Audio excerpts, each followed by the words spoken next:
Alors aujourd'hui, on va commencer la fiche TP numéro 5 avec les boucles imbriquées. C'est quoi une boucle imbriquée? C'est une boucle à l'intérieur de laquelle on trouve une autre boucle. Une boucle, on sera une autre boucle. Pour cela, on va commencer avec l'exercice 1 qui dit écrire un programme C permettant d'afficher toutes les tables de multiplication de 2 à 10. Donc les tables de multiplication de 2 à 10. 2 fois 1 égale 2 fois 1 égale, 2 fois 2 égale, 2 fois 3 égale, etc. C'est 2 fois 10 égale. Je peux passer à 3 fois 1 égale, 3 fois 2 égale, 3 fois 3 égale, etc. 3 fois 10 et ainsi de suite. 10. 10 fois 1 égale, 10 fois 2 égale, 10 fois 3 égale, etc. Vous voyez? Donc on a déjà fait la table de multiplication du nombre 6 jusqu'à 10, l'exercice de la fiche TP numéro 4, l'exercice 3. On va le généraliser pour faire maintenant chérir la table de multiplication du 6, mais de 2 jusqu'à 10. De 2 jusqu'à 10. D'accord? Donc pour cela, je vais commencer donc la table de multiplication par 2. J'ai besoin d'un compteur i qui va me contenir les nombres à lesquels je vais faire les tables de multiplication. Donc ces nombres commencent par 2. 2 allant jusqu'à 10. D'accord? Donc j'ai besoin d'un compteur extérieur qui va compter donc les nombres lesquels je vais faire les tables de multiplication. C'est le i. Donc tant que i inférieur ou égal à 10, qu'est-ce que je fais? Maintenant, je vais initialiser j égale à 1. Pourquoi ce j? Ça, c'est la deuxième colonne. D'accord? Le i, si vous voulez, c'est la première colonne. 2 fois quoi? 2 fois 1. 2 fois 1. D'accord? Et le j, c'est une boucle, tant que j est inférieur ou égal à 10. Alors, qu'est-ce que je fais? Je fais le produit, regardez, de i fois j égale i fois j.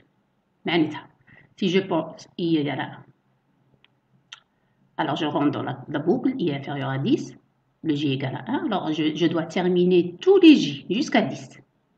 Et je vais faire la multiplication. Maintenant, il y a 2, 2 fois 1. Après, le j va être j plus 1, maintenant 2. Ensuite, j fois 2, 2 fois 2. Ensuite, 2 fois 3, 2 fois 4, 2 fois 5, et ainsi de suite, 2 fois 10. Alors, une fois que je termine 2 fois 10, d'accord? Parce que le j égale plus 1 radio délit 11. Je sors parce que le j doit être inférieur ou égal à 10. Alors, à ce moment-là, je vais incrémenter ce i. Donc, pourquoi? Donc, pour faire donc, la multiplication du nombre 3, la table de multiplication du nombre 3. I égale à i plus 1, i égale à 3. Alors, entre le i égale à 3 inférieur à 10, qu'est-ce que je fais? On initialise le j égale à 1, c'est la deuxième colonne. Et on fait 3 fois 1 égale, 3 fois 2 égale, 3 fois 3 égale, etc. Quand je termine 3 fois 10, qu'est-ce que je fais? Le i va passer à 4 et ainsi de suite. Vous voyez? Donc, c'est ça les boucles imbriquées. Là, pour les boucles imbriquées, j'ai besoin de deux compteurs, un compteur i et un compteur j. Le compteur i va compter, donc ici, concerne la boucle qui se trouve à l'extérieur et le compteur j pour la boucle qui se trouve à l'intérieur. Si vous voulez, le i c'est pour les lignes, la ligne, et le j pour la colonne. Si on fait une exécution, regardez, ici, vous voyez, ça commence par la table de multiplication de 1,